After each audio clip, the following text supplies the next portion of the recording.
team over at Hot 914, Mr. Sean Montgomery, Shalon DeBee, and the crew. Today I am here talking about COVID, the COVID virus. This is COVID and Company. And the point of doing this is really to help people understand that we are all a part of this pandemic. It is worldwide, and we are together even though we are at home and we've been quarantined and going through lockdowns and everything. I know there's a lot of people who are just discouraged or depressed, but this is something that we're all going through, and we want to just push forward, and my plan is to encourage you to push forward through this pandemic.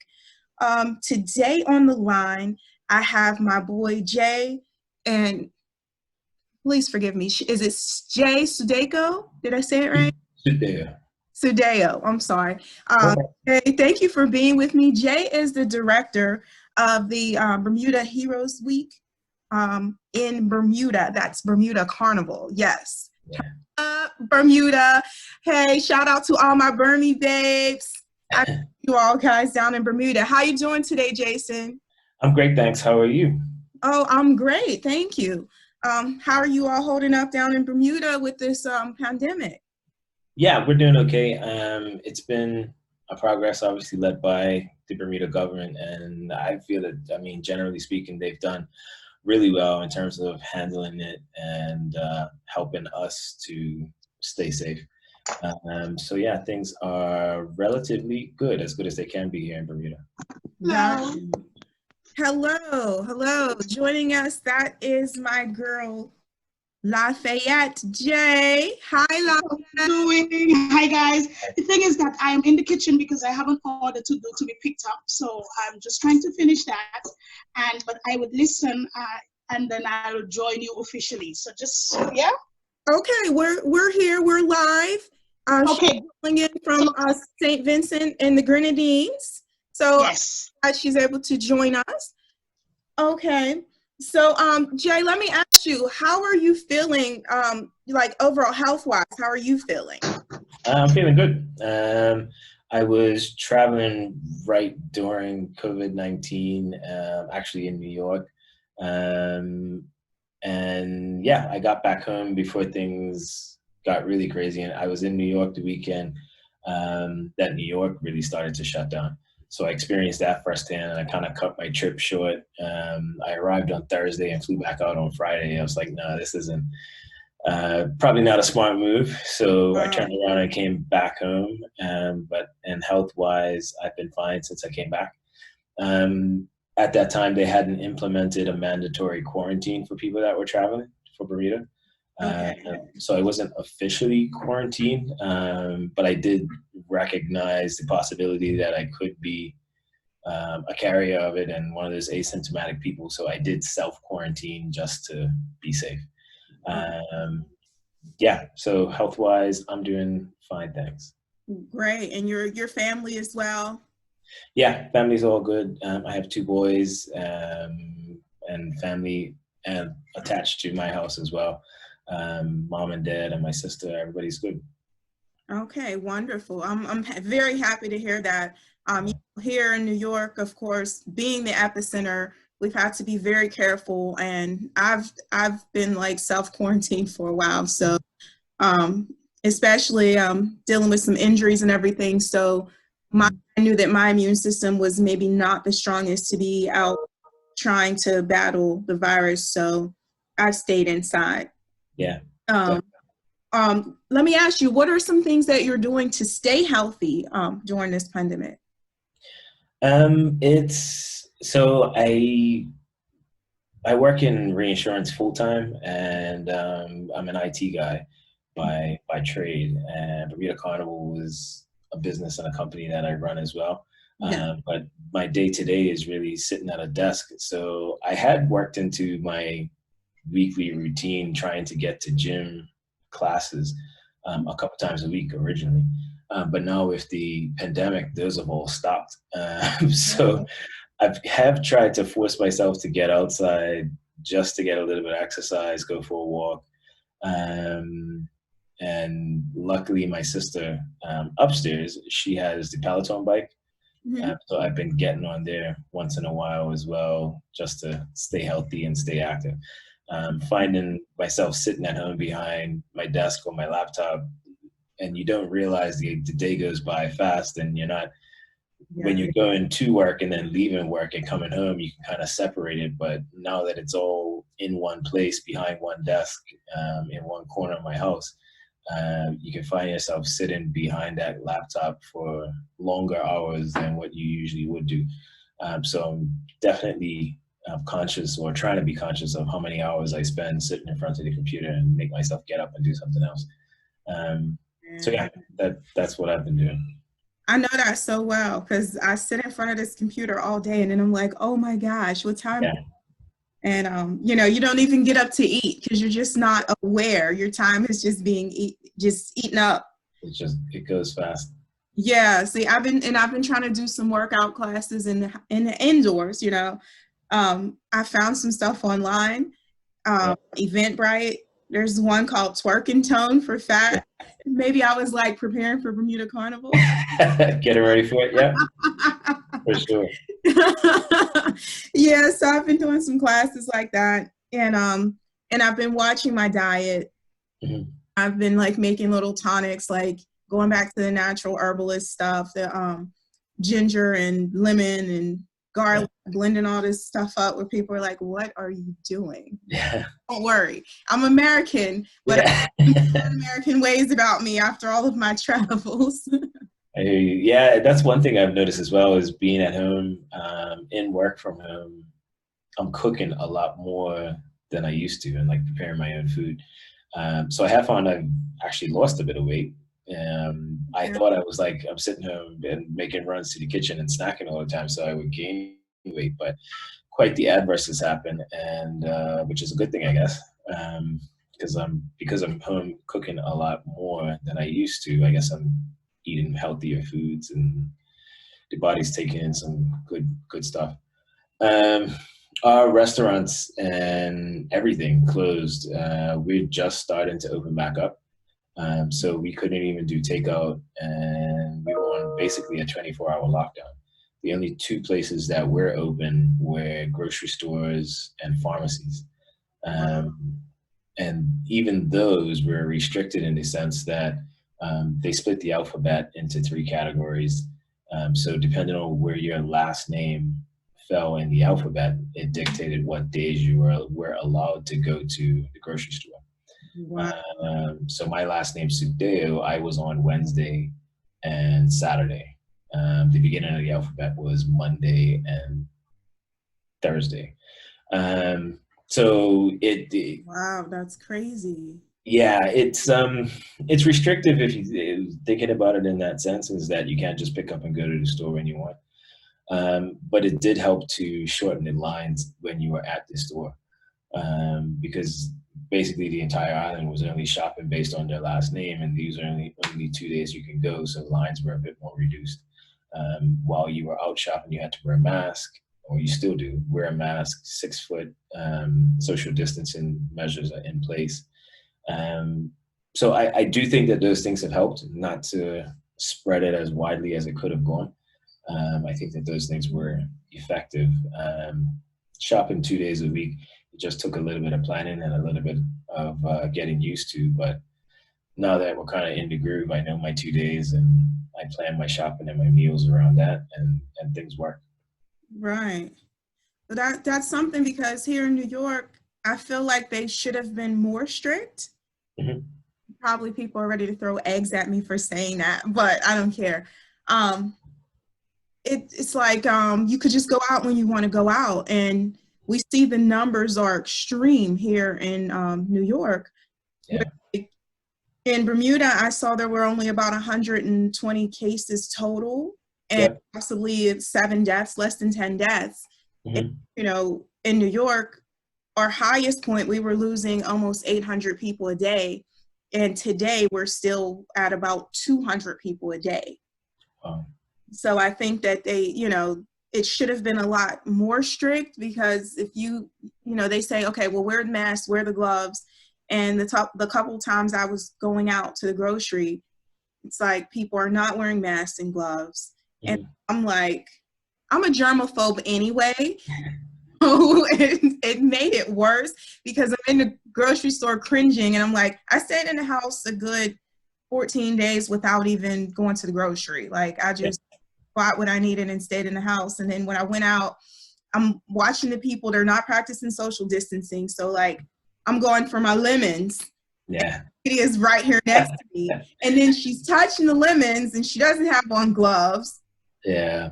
I was in the store and this lady came behind me in line and I had my stuff on the belt. And while the cashier is ringing me out, she decides she should move my stuff so that she can put her stuff. And I'm like, Yeah.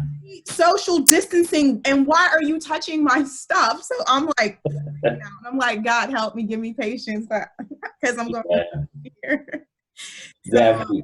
Watching the news and watching reports from different places, there's different methods to and how people were, or how countries and cities and states were handling COVID-19 and being allowed out.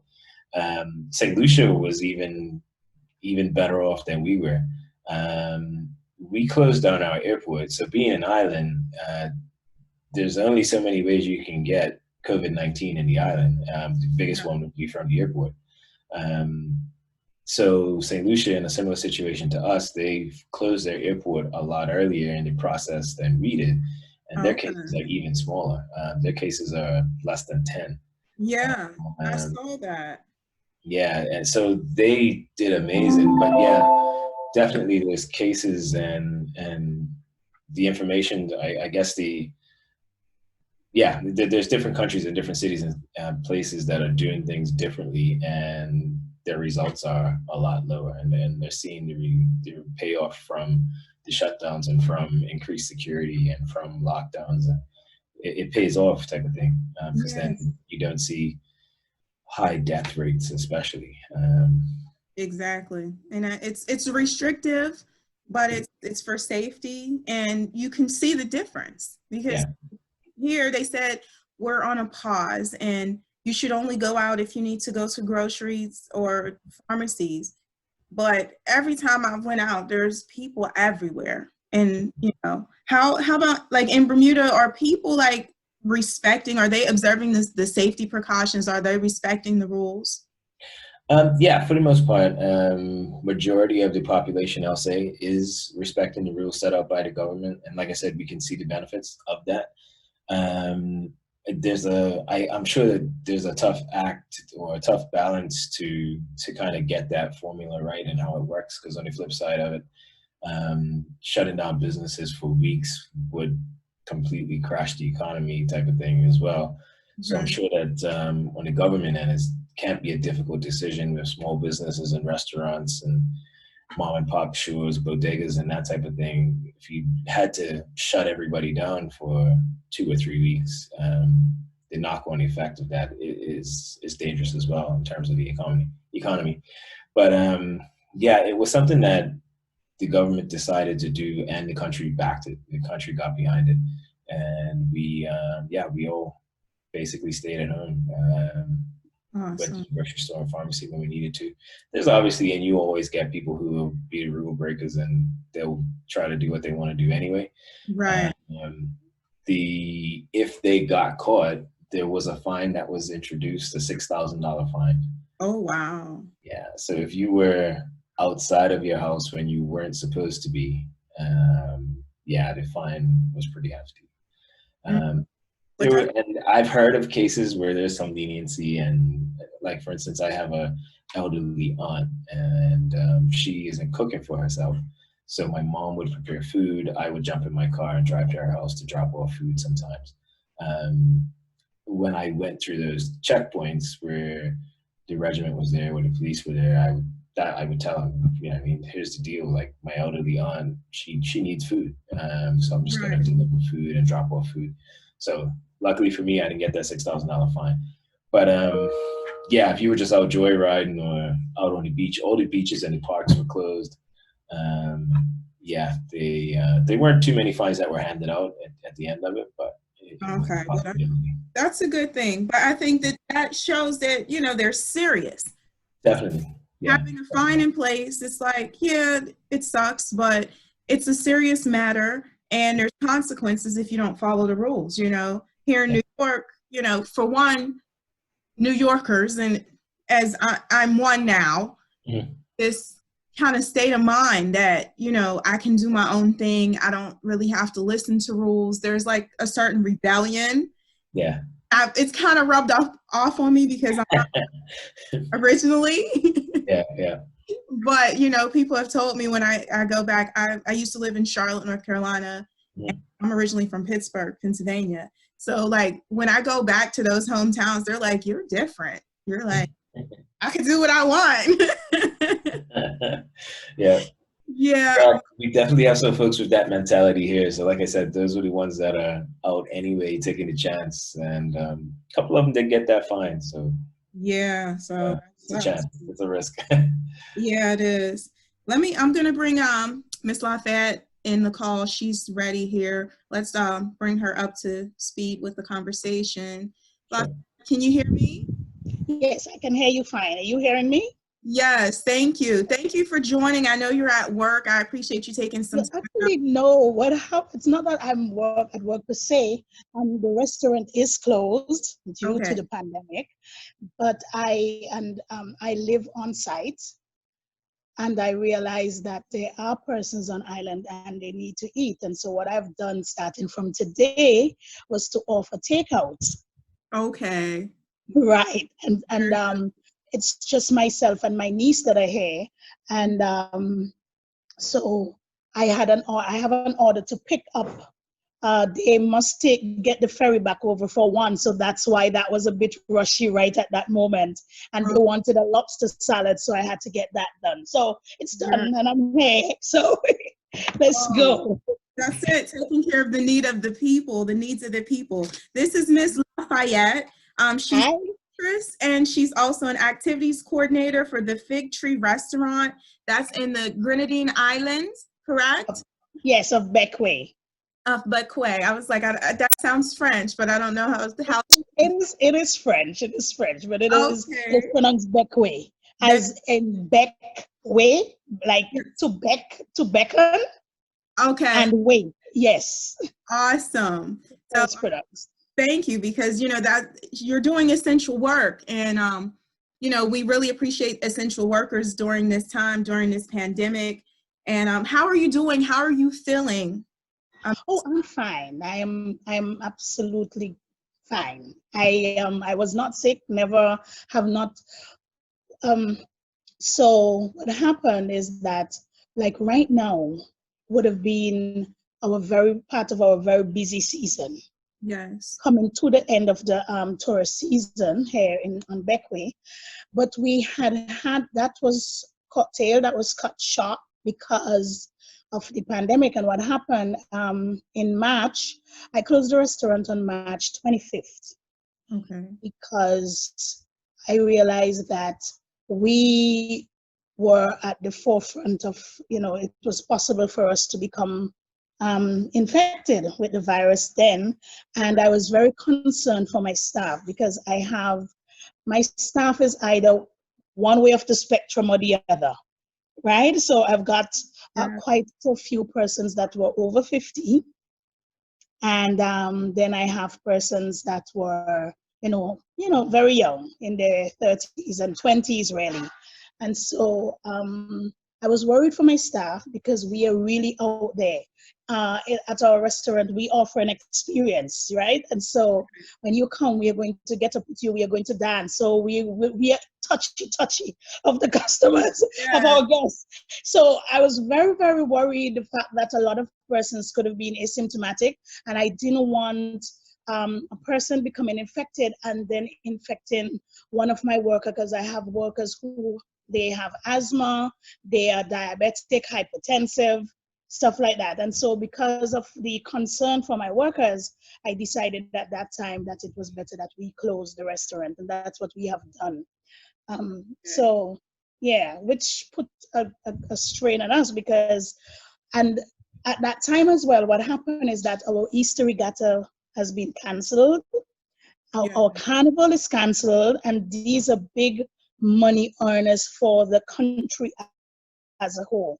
For St. Vincent and the Grenadines, Easter Regatta, when it's Easter Regatta here, there are persons from all over the world that comes in, because our Easter Regatta is an international festival. So we've got people from all over the world coming to partake in the Easter Regatta, and the island is overrun with people.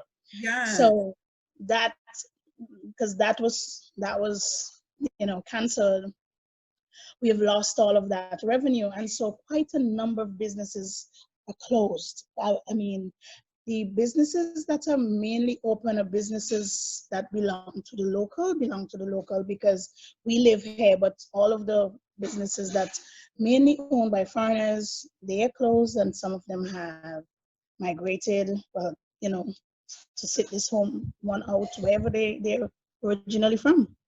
Right. Oh gosh. That's something. Yeah. Jason is on the line with us, and he wanted to come to Grenada's carnival. So, it'd probably been Right. the same Grenada time, right? Carnival. Yeah, exactly. So, this end of month, I was supposed to be in Trinidad for the salsa fiesta, because I do Latin, I dance a lot. So Yes. That was something that we were supposed to have done. I actually was planning to go to Toronto, Niagara Falls, for the Niagara Falls Scrabble tournament this year. That would have been my second international tournament. Yeah. And all of that has been put on hold, because I don't know what is going to happen or what is happening. And Right. with the restaurant closed, and I am not getting an income, yes, while I did have some money put aside, you were expecting to still subsidize that income, that's what you have put aside for this trip. And so now you're unable to do that. So, a lot of things are on hold because of that. Exactly. So let me ask you, what are you doing to stay healthy amidst the virus? Well, I don't know if you know, but I am really right on the waterfront, as you can see right there. So while we are asked to stay at home and stuff like that, the sea basically is my backyard. Yes. So I go walking on the beach in the morning, which is right in front there. I go swimming. Sometimes I swim for 2-3 hours. So that, at least that is open to me. And one of my biggest problem is that when I'm working, I do not eat as I should. But now that I am not working, I make sure that I have my meals and they're as healthy as possible.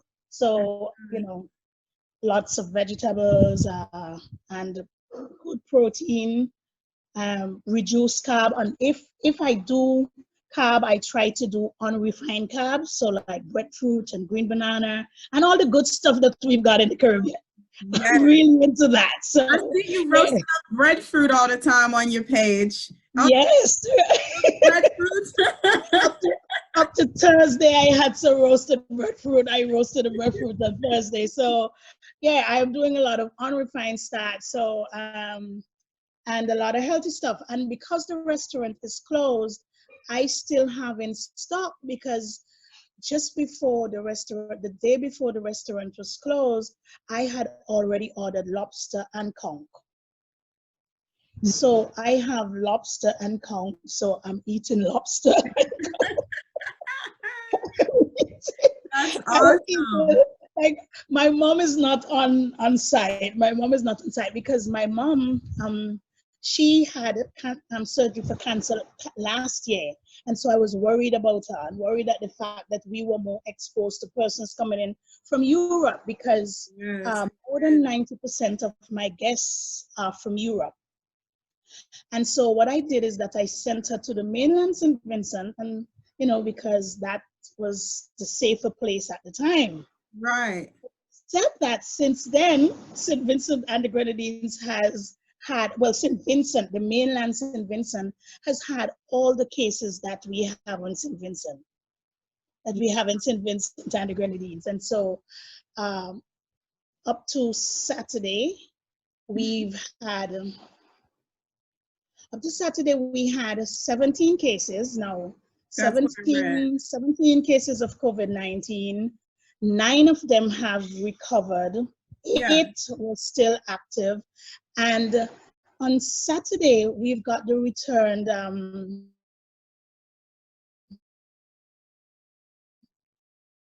sailors, those persons brought home, quite a few of them on Saturday. And I just read a report this morning that said, well, I didn't read the entire report, but what it said is that 2 of those sailors that came home were exposed to the virus. So I do not know if it is that they are sick or not yet sick, or they're asymptomatic. Or if it was the antibodies they found and they are recovered. So I have to go and read that to understand. All they said is that they were exposed to the virus. It doesn't say if they are sick, pending sickness, or they are recovering. Okay, so it's just exposed at this point. Right, yeah. So I can say safely that as of now, we basically have 19 cases, but from the 19 cases, 15 of them were imported. Okay. Only 4 of them were locally transmitted, and they were locally transmitted from persons who were imported coronavirus cases. Wow, that's something, because I did read that. So the numbers are up to date, because I'm on Worldometer. I'm not on there often, but at least once a week, I just kind of look at the numbers, especially where I know people, and I'm just concerned about you all, like what's going on with my people. And I saw that there were 17 cases is what they had on there, and that there's not been any deaths, thank God. No. I think we are more fortunate than a lot of places in that St. Vincent and the Grenadines, I must admit, is one of those places that they still believe in using our herbs. Yes. In what we say bush medicine. Yes. So there's a lot of that, and a lot of our persons still, adhere to that and use that, myself. And so from the time we recognized that the virus was there, our health ministry and our Ministry of Agriculture started pushing, making sure that persons use their ginger and their turmeric and their limes and lemons and stuff like that. So there was a big push for us to make sure that our immune systems were boosted before the virus even came here. From the time it became a pandemic, there was a big push for that. And I think our people adhere to that. Mm-hmm. And so I think that's one of the reasons why almost everyone so far, more than 50% of persons who have been infected have recovered. Wow, that's awesome. So the next, I'm going to move forward because I've gotten you caught up on what Jason and I had already spoke about. So now I'm just going to go back and forth with a couple of questions. Go ahead. And be mindful of your time. My next question was, is the government providing any assistance, either financially or medically, for the people in your country? They are. They're similar to the stimulus package in the US. What they have done is for all the industries that are affected. So because I am in the tourism hospitality industry, all my workers, they're those who have been working for a number of months will get some aid. They have also announced a reduction in your electricity bills. There is also a freeze on persons with mortgages. So they've got some options with that. And I still have to call my bank to talk about my mortgage, about like that. So there are a few things that they have offered. Recently, I noticed what they have also offered. They have also offered farmers. So farmers right now, they have a lot of support, but one of the things that they've just offered farmers again is, if, like sometimes farmers, they have a virgin land that nothing has been done with. They've just offered to go in and clear the lands with the tractors, so you don't have to pay for that, so you can plant stuff, so you can plant food. Oh, awesome. That's a big thing. And so St. Vincent and the Grenadines have been fortunate in terms of food, and we have been shipping food to the other islands in the Caribbean. So we've been shipping food to Grenada, to Trinidad, to St. Lucia, but not St. Lucia so much, but to Barbados. We have been shipping food to the other islands, because and I don't know why and how it happened that like I know Grenada for a fact, I think they closed the island down before giving the citizens a chance to go and stock up on food.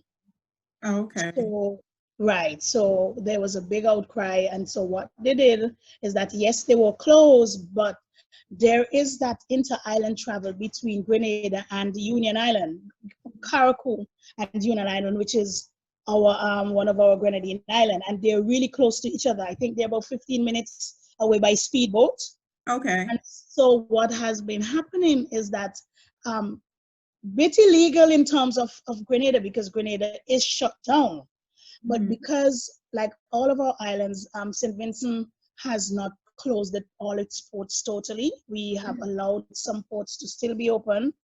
And what we have done, so boats can come in and out. And so boats have been leaving Carriacou and coming over to Union Island to shop for goods and whatever services that they require, because they do not have any. They're shut down, and Carriacou is very shut off from Grenada. They're closer to Union than they are to Grenada itself, and so it is easier for them to come over. And so at one point, there was a little political rift between our Prime Minister and the Prime Minister of Grenada, because they were upset because our Prime Minister said that we will open, and if the people from Carriacou and Grenada want to come over for food, they can come. Yeah. And Keith Mitchell was not pleased about that at all. But and while I could understand, he also has to understand that the need for food is very, very basic, and people will do whatever they have to do to feed their families. And so that is what has happened. But I think since then, they have accepted that they need to take the Samaritan arm, for want of a better word, that we have offered, the olive branch that we have offered to them. And so it's more free-flowing between the countries. Okay, got you. And Jason, what about in Bermuda?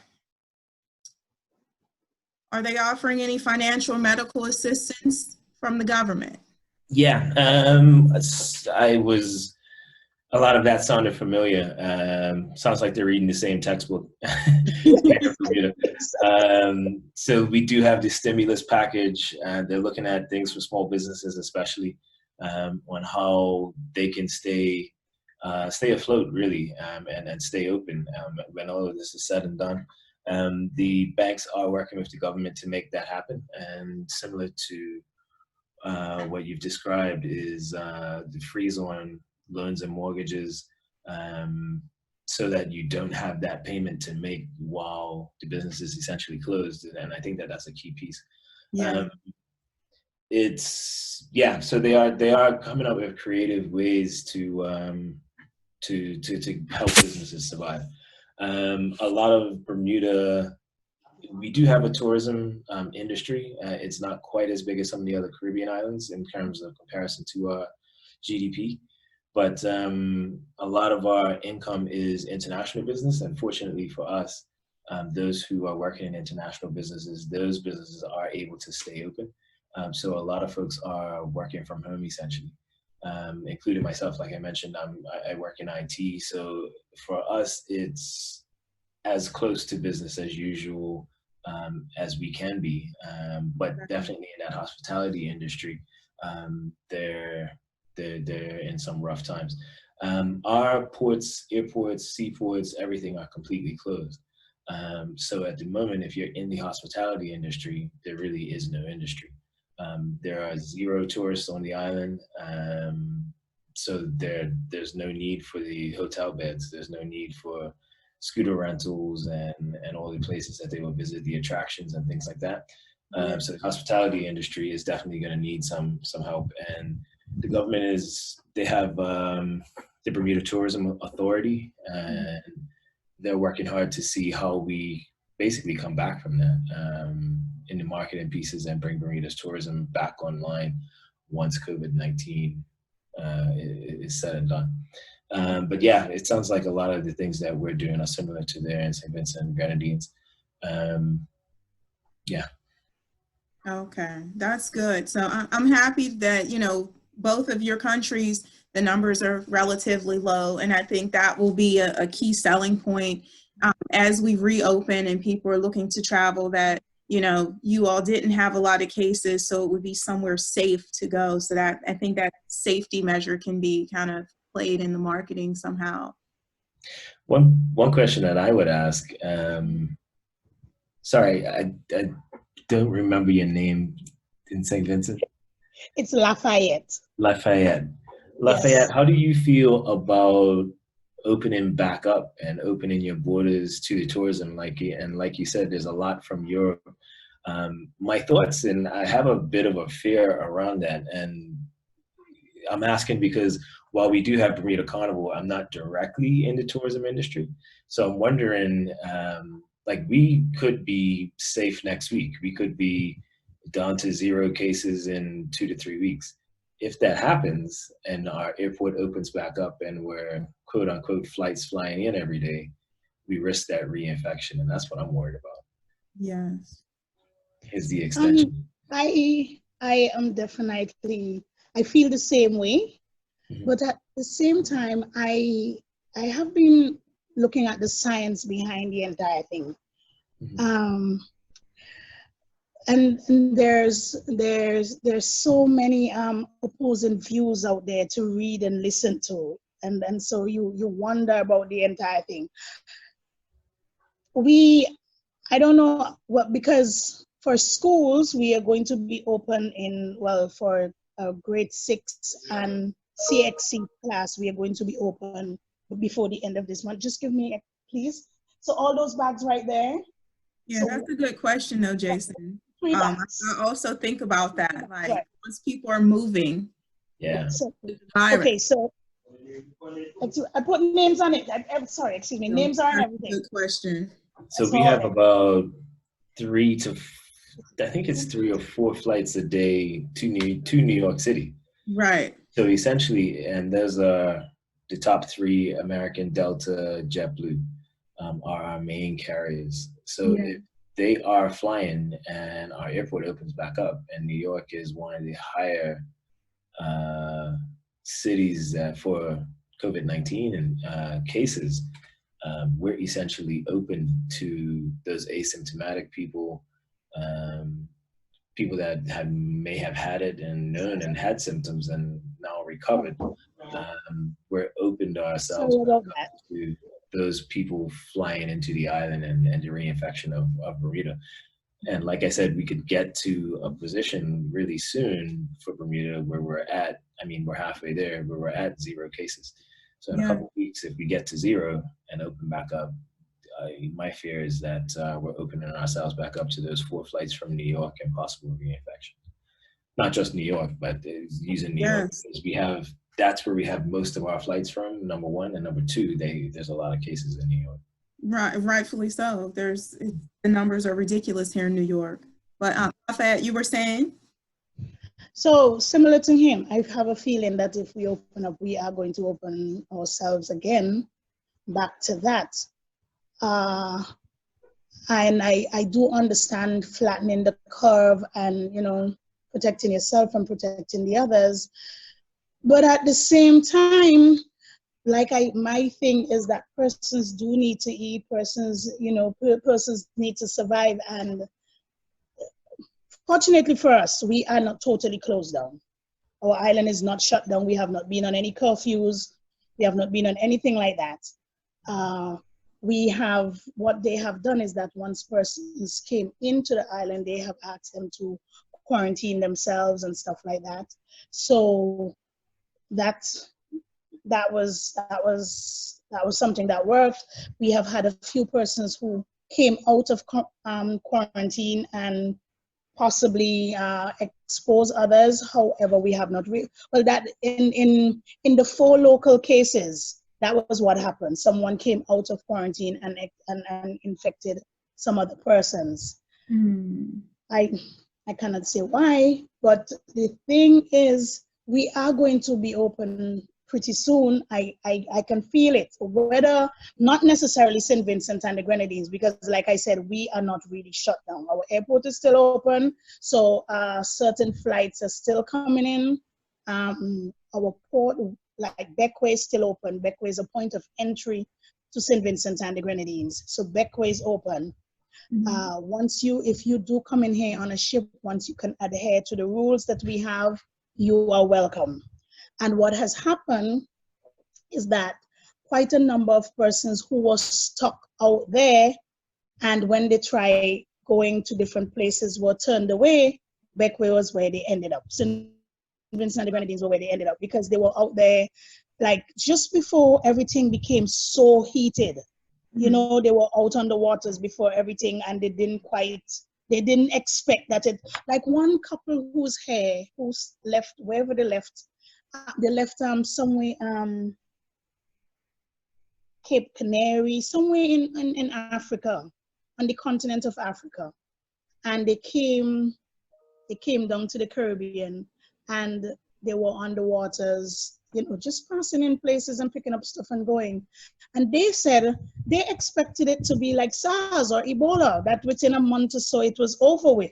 Right. So when they try get going into Martinique, and they were denied entry, and St. Lucia and denied entry, and all the other islands coming up, and the only place that they could have landed was here. And that's when the story was told, you know, and they were the only one. And so, you know, there are persons who are trapped here, who can't go anywhere because of things like that. And there are persons who thought that this would have been probably a month or two, like Ebola, like the last Ebola outbreak. And so it would have been back home by now, and they are not. They're still here, still very trapped, and they're in limbo because they don't know what they're going to do and where they're going. And so just now I realized, okay, while everybody else around us is open, we will have to allow some persons in, because we still have locals, we still have citizens who are out there who themselves couldn't make it home. Right. And they, just as soon as America allow, like New York, just as soon as New York allows flying, they will be coming back to St. Vincent, because as it is right now, their visas, their stay is illegal, because they have gone over the 6 months. Oh my God. Like a lot of persons, they thought that this would be just another 2 months or so, but now they're stuck, and just they're waiting for the place to open to come back home. So they're going to come home, and I think one of the things, they're not sick at present, but who knows, going through the airports and what have you, then they can be exposed and come back with it. And so what we have in place is that anybody who comes back to the island, they have to be quarantined. But once everywhere else is open up, we wouldn't be able to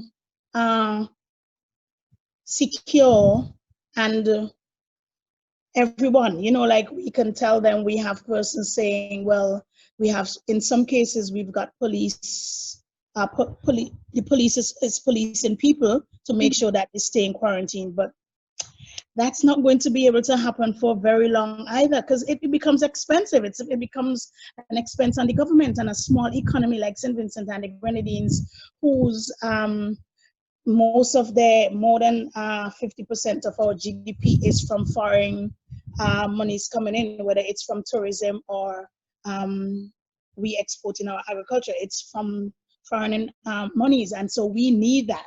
We need that. There's not a lot of recurring income in the island. There isn't. You understand? So it is going to be hard. You don't. On one hand, you don't want the opening to happen. Mm-hmm. But on the other hand, take for instance, like in Bermuda, where Jason is saying that most of the companies are foreign companies and stuff like that. Right. If they, and like I have a lot of friends in England and places like that, and what a lot of them have done, they said that has happened, including those who work in banking, they're now working from home. Yes. what that says is that a lot of businesses do not need a building that they own.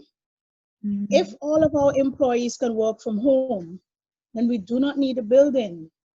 So as a landlord, if businesses are renting from me, there goes an income that I probably was surviving on. So they're not working from home, but now that puts a different strain on persons who are now working from home. You see what I'm saying? And Exactly. then this shutdown is also going to have a lot of emotional damage for a lot of persons, for persons who have not been accustomed to stay in one place and being in their home with their children and their husbands. And you hear of increased domestic violence and sexual abuse of children. It has brought out a plethora of things that we didn't think about, that we didn't think that we would have to deal with. And 5-10 years down the road, and even presently, we are going to have to deal with a lot of things that were as a direct result of this COVID-19 pandemic. Exactly. It's sad. It's, there's so many issues, and it's just like, I'm thinking, how has our world changed? Because moving forward, will companies start moving towards closing down the buildings and continuing to have their employees work from home? Exactly. You need to work from home if you have children, and you need to tend to your children, and you need to get your work done. And how do you manage those things? I know, Jason, you have children. How have you found that challenging, that you have your children at home, they have schoolwork to do, you have your work to do, and there's only 24 hours in a day?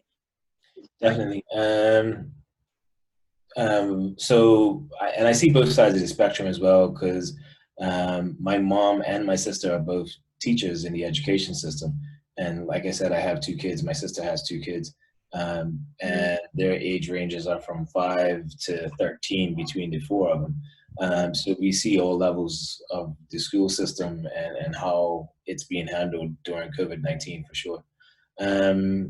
It's definitely interesting, and luckily I'm in a position working with my company where they're understanding of that. A lot of folks, employees who work for the company, do have children, and they're embracing the fact that you could be on a work call or a Zoom meeting as we are now, and a child is going to run up behind you and ask for help. And I do like the fact that they've openly said, if your kid runs into the call, don't be afraid to click mute, or don't be afraid to have the conversation with the child, put us on hold and say what you need to say, and handle the call. I've been on calls where our president has his 5-year-old daughter on his lap sometimes, and he's still having a conversation with us. So it is changing the work environment and changing the dynamic of what the office looks like, essentially, and what these meetings look like. In the office here that I work for in Bermuda, we just went through a physical revamp of what our office space looks like, and included some more meeting room spaces for up to 10 people. And those are basically X'd out now. Now there's a company direction to say, use video calls whenever possible, avoid the personal meetings, face-to-face meetings, and do more of these video calls.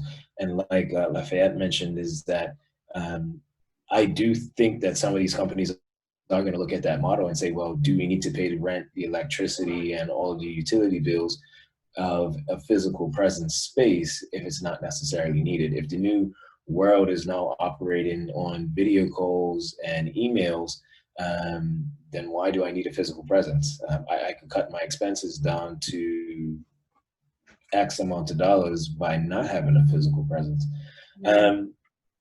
And it's we do have metrics in our company that we're looking at in terms of productivity, and looking at, are people more productive at home than sitting in an office? And there's arguments for and against, obviously, and folks are doing their research and looking at the different benefits and pros and cons of a work from home environment.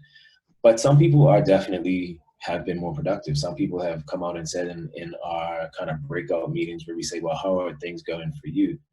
Some folks are coming out and saying, hey, I love working from home. Like, this is amazing. it's not necessarily a 9 to 5. I can cut an hour of my day out due to commute.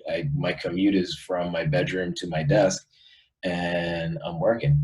I don't necessarily have to put on a shirt and tie to get into the office. I can put on a t-shirt and sit here and be comfortable. And I'm more productive that way. Like, I can get more work done in my own space. I don't have to go out for lunch and spend $20, $30 US at a restaurant. But again, like we said, you have to look at the flip side as well, is that if I'm not spending that money on lunch, whose pocket is affected by that? What businesses such as the restaurants and even the wholesalers and things like that, if we're eating less out, then who's affected by that piece?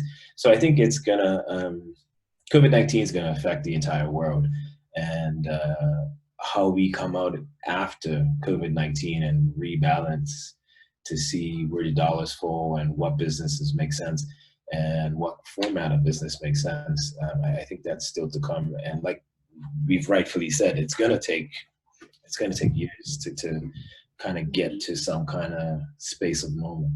One of the things that I've noticed here in Bermuda is we were definitely still, I mean, we weren't Amazon and Walmart.com culture just yet. We were definitely, if I want something, I'm gonna walk into the store, look for it on the shelf, see what products they have available, walk to a checkout counter and go out.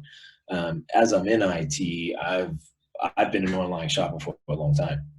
But what I'm finding now is that the local businesses here in Bermuda, COVID-19 has pushed them forward more into that internet age and online shopping.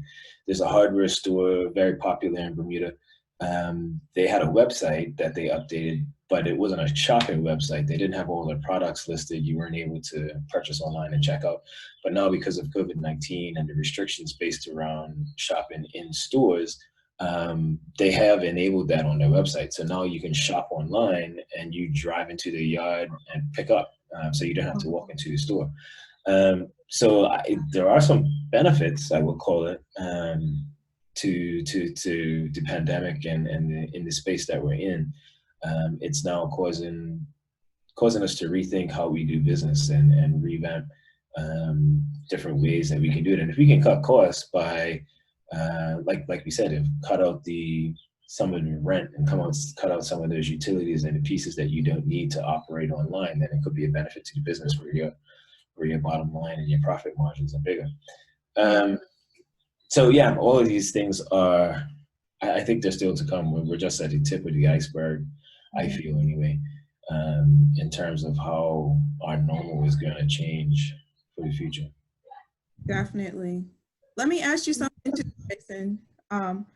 Because you have the children in the house, how are the children managing? How are they handling this situation, not being able to be around their friends? And, what are you telling them to help comfort them? Yeah, so luckily for my kids, they have their cousins close by. So my sister's kids are around, so they see each other, they see grandma and grandpa, they see my sister, their aunt. So there's more to look at than just me, because that would get boring quick, right? Yeah. So so the education piece, they're happy with. And I was talking to my son about this before. It's like, oh, I could do this. I like school from home. School from home is amazing. So my son gets up and he's on Zoom calls and he'll do his assignments. He'll come up and ask me for help. We were just doing some math work and he's done by usually about 1:30. So he has his list of assignments. So his days cut shorter. He's at home. In Bermuda, every school wears a uniform. So there's no uniform. Yeah. So it's wake up 20 minutes before class, before the Zoom meeting is about to start, brush your teeth, get something to eat, and you're in class at that point. Right. So as far as the education piece, he is really enjoying that. The friends piece is where there's the concern there, where he hasn't seen any of his classmates in person and for a long time. My older son in particular, he enjoys football and he plays for one of the club teams. They haven't had a football practice. There are no football games. So I keep teasing him. I was like, when you get back on the football field, you're not going to have a clue what you're doing because you haven't touched the football in 2 months, a month and a half. So I keep teasing him to tell him, I was like, you need to go out and even just kick the ball with yourself so that you don't regress on skill level and things like that. So it's it's both sides. It's positive and some of the negative as well, where he's not seeing friends, he's not seeing football teammates, but like I said, he is enjoying the education piece where he does like the class from home and jumping on Zoom calls as opposed to having to get dressed, catch the bus, and head to school. Right. I think the children are actually adjusting better than the adults. Yeah, because remember, they came out of school just about at their Easter spring break. Yeah. Right? So they came out of school just before that, and so this new experience, they are having a great time. While I do not have any, but I have my niece with me. Yes. And so she's loving this online class thing. She thinks it's the best thing. And she, like we said, she doesn't have to get up. She doesn't have to go anywhere. She, like this morning, she had a class at 9 and we came downstairs and, you know, because like I said, we live on site. So the only kitchen is the kitchen for the restaurant. So that's where we have to. So we came downstairs and we opened up that and she went and had something to eat. And while she's even eating, she's on her Zoom meeting. She just muted her camera, you know, she just closed the camera off and listened to what was going on. And then when she was finished eating, she opened it back up. So they're having a blast. I think the biggest thing is not seeing their friends and not, you know, doing anything with their friends. But in her case, she's loving what is happening because she's learning a lot of stuff. She's in the kitchen with me. She's learning to make cupcakes and this and that. And so I think also it's, if we use it wisely, if we have other persons in the home with us, we can also, because we really do not have a lot of time to teach them life skills outside when they come home. So if we use this time as well to teach them life skills, then they are not just learning stuff from school, they're also learning stuff that is going to help them for the rest of their lives. And and because of the situation, what I found with my niece is that she is more readily, she's listening more readily. You know, before, when you talk to her about something, she, you know, get very surly because it's that age. She's a teenager, and so she don't want to hear. Right, but at this point, what I find is that our relationship is amazing. She listens. She actually listens, and you know, she would say something, and she would go, oh. So she would ask why, and I would explain why, and she said, oh. So and I would go, does that make sense? And she said, yeah, you know, and she's actually doing the things that I'm asking her, as opposed to when it was school and all of that. She didn't want to listen. She didn't do it. You always had to be. It was, you know, there was always that level of antagonism between both of you. So I mean, like I said, there's everything already. Exactly. You know, there's some good points and there's some bad points. And I think, like you said, when they go back out to do the things, because like I have a granddaughter and she's really into gymnastic and running and stuff like that and swimming. And so she would come to Beckway and spend some time with me, but she has not been able to do that at all. However, because the island is not totally closed down, her mother will take her to the beach from time to time. So at least she still has that. But she's totally missed her gym practice and doing her gym. And because she said to me, she's 9 years of age, just turned 9 2 weeks ago. And she said to me, I am going to become a gymnastic teacher. And I remember she's doing something and she said, how do I practice so that I can teach other people to become gymnasts as well? And I was like, oh, there's that.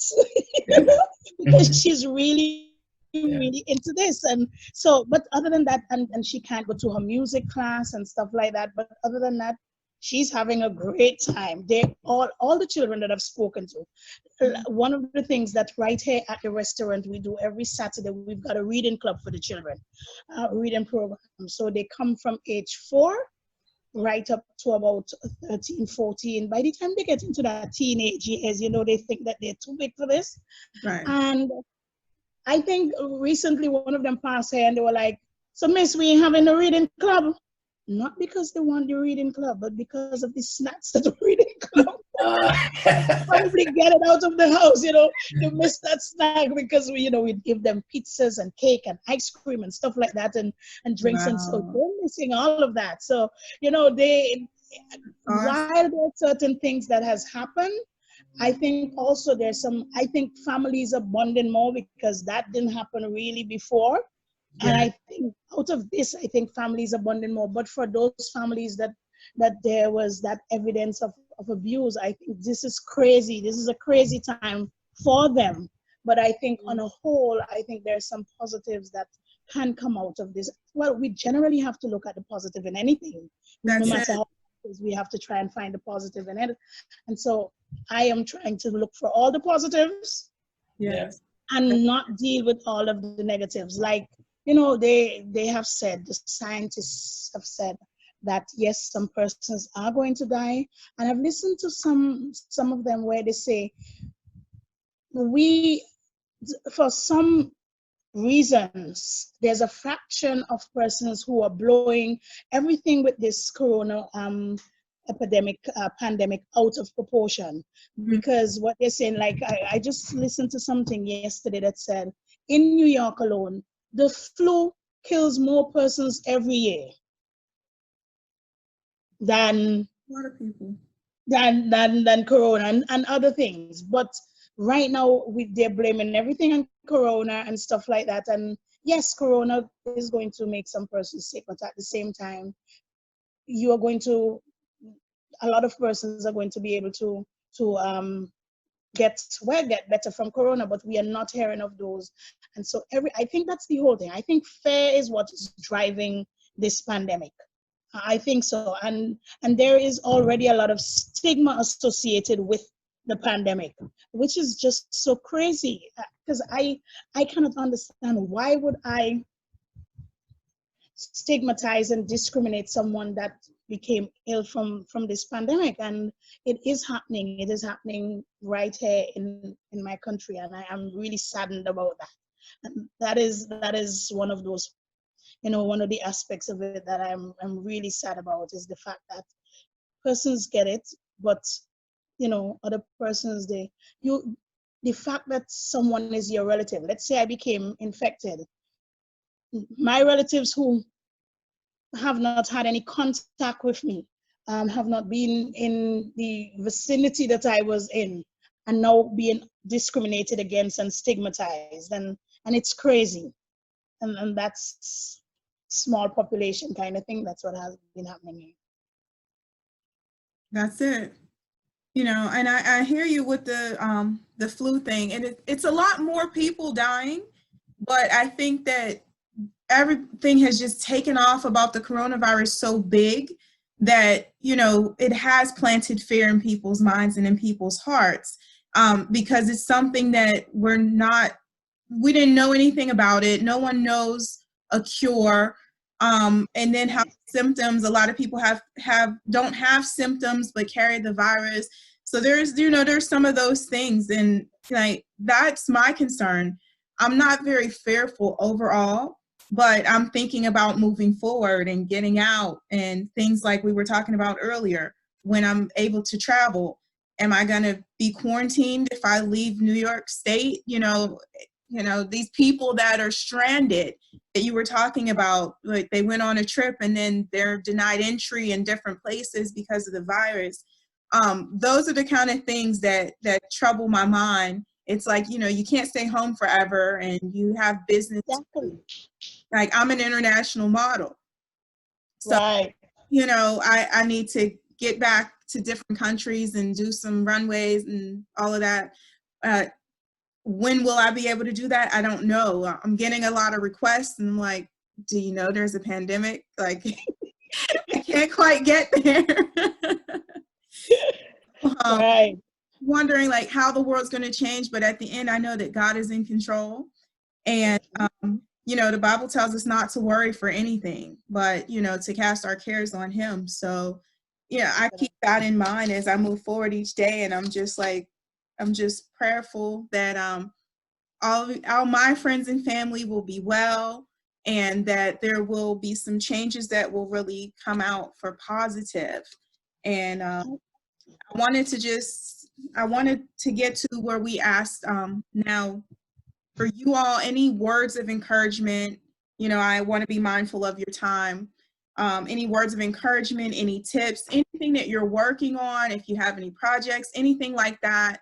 I want to open the floor for you all to share those things before we go. One of the things I just would like to share for persons, and I know that it has been helping some of my friends and relatives, is to use a lot of onions. Now, I say this, let me give you a backstory. So when my children were small and they got the fever or anything like that, I would cut onions and put it in their socks, especially at nights before they go to bed. And that would help. I would also cut it and just put it around the room. They are all adults, so, and I generally do not get sick like that. I feel I'm getting the flu or a cold, I drink some baking soda and I'm good. So recently I saw a video where a lady was saying she got the virus, the COVID-19, and so she used onions. And I remember that. And in remembering that, there are some persons in my immediate family who they are asthmatic and stuff like that. And so I sent it to them and said to them, I'm not just sending this because I saw this video. I'm sending this because I now remember that I used to use this frequently when my children were small. And for every person that I've sent it to, every asthmatic patient that I've sent it to, it has worked for them. In one case, one of my cousins who lives in California said that within 5 minutes his wheezing had stopped.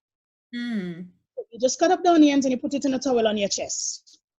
I heard it might burn your eyes, but it works. You put it around the room, it works. It does work. And I remember, and I think how I started using that was that a few years back, more than 25 years ago, because my daughter is 29. So before, when she was a child, I remember reading a story about the Spanish flu, and this family was saying nobody in the family got ill because of that onion therapy. And that's how I started using that. And so for every person, including one of the guys in the kitchen who has terrible asthma, I sent it to him, and he said that it has been working and he's been breathing better. And since he's been using the onions, he has not had an attack. And he gets he's triggered off at the easiest thing. Wow. So I would just want to say to persons, try it, it works. An onion is cheap. Yeah. Onions are cheap. So try it. Other than that, in your house right now. Exactly. Other than that, personally, I also do a steam bath, inhalation of eucalyptus oil and peppermint oil, and they help as well. And just a lot of fruits and vegetables and a lot of water. Get as much sunlight as possible. I really do not. I'm not part of that group of persons that say stay in your house. I believe that, and when I say stay in your house, do not stay inside your house. Open up your house. Let the wind blow through. Let the sun shine in. Let the sun touch your skin as much as possible. Come outside. Breathe the fresh air. Fresh air makes your lungs strong. It's not going to work if you're close. I live in New York. Get a dehumidifier a humidifier for your room. Get an air filter for your room. Something.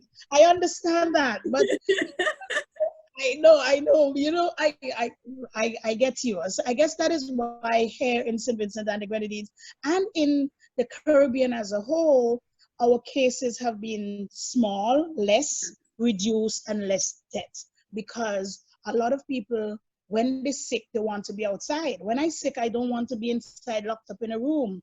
I want to be outside sitting down where I can see people. I would say to them, last time I had a flu, I would say, don't come close. I'm contagious. I say that. Right. But at the same time, you want to be outside where you can inhale that fresh air. And if you are in the Caribbean, head to the sea. take a sea bath as often as possible. That's what I can. And if you're not I guess that's why Florida is opening up and stuff like that, and a lot of those places. Yeah, and I do not know what it is to have COVID-19. There's a friend of mine who said she thinks that she got infected early up in January before there was this big thing, because she got so sick, and it really knocked her down. And she's now looking back and looking at all the symptoms, she's saying that she thinks that she has it. And as soon as we start testing for the antibodies here, she's going to go get tested just to see. Right. And so, I think a lot of persons were already infected very early up in the year and late last year, because a lot of people got sick in my country and in the other in Grenada as well about this. So I think it has been around before we really heard about it. And I think that a lot of persons already got it and got over. And yes, there might be some deaths, but it is not as bad as it sounds. So get out and do whatever. I'm not saying open up the countries. I'm not saying that. I'm just saying for your own mental health, get outside and do things, because if you keep not doing the things that you were doing and you were enjoying before, it's going to have an effect on you, and you don't want that. So, yeah, that's what I have to say for that. Thank you, Lafayette. You're welcome. I don't know if I could add much to that. That was great advice. I will say, one of the articles I did read mentioned that, for instance, like the flu that we all know about, the flu they call it flu season. And it survives or passes on easier in some colder temperatures. So I think that might have something to do with why the Caribbean has some lower numbers as well. So coming into summer, hopefully those numbers will decrease and the ability for it to be passed on is reduced. I'm trying to stay positive, and if I could pass that on to anyone else, is this too shall pass, and let's look forward to the other side. We will see a carnival again. Yes. Jason, you've got to come to St Vincent. It's on the list for sure. I'm a carnival chaser, quote unquote. I've been to quite a few. So St Vincent and Grenada were on my list, and that's probably the piece that I'm missing out on the most, is the ability to travel and visit other countries and their carnivals. So I'm looking forward to the other side. But keep positive and look for the other side, and this too shall pass. Yes. Great. I have my face mask ready. Face mask. Yeah. I have a shield. Okay. I've seen a couple memes. They're saying that carnival costumes are gonna come with face masks for 2021. So yeah, that'll be a good thing. But I'm ready. I also volunteer at my church's pantry, so I have one of those shields. Like Emily is like, you look like an alien or something. Yeah. So this is really great, you all. I thank you. I'll be checking with you, Jason, for updates for when Bermuda Heroes Week is back on, so that I can share that on my page. Sure. Thank you both so much for being with me today and spending your time. Time is precious and valuable, and I really appreciate that. And I hope that someone is encouraged through our conversation. I'm hoping someone learned something that they can use, today. I want to just say condolences to all the families that have lost someone due to this pandemic. You're in my thoughts and prayers, and, wishing for speedy recovery for those that are fighting right now. I've known a lot of people fighting. I thank God I don't know anyone who's lost their life personally. So we want to stay encouraged and keep a positive mindset and keep moving forward. And, life goes on. There are many trials that come through life, but life continues, and we have to make the best of what we have in life and always try to remain positive. So before we sign off, something that I've been accustomed to doing is I like to share one scripture before we go and just close out. And the scripture today that's on my heart is Romans 15:13. May the God of hope fill you all with joy and peace as you trust in him, so that you may overflow with hope by the power of the Holy Spirit. Amen. Wishing you all a wonderful day and enjoy your week. And, we'll see you all soon, hopefully. We're opening up. Thank you.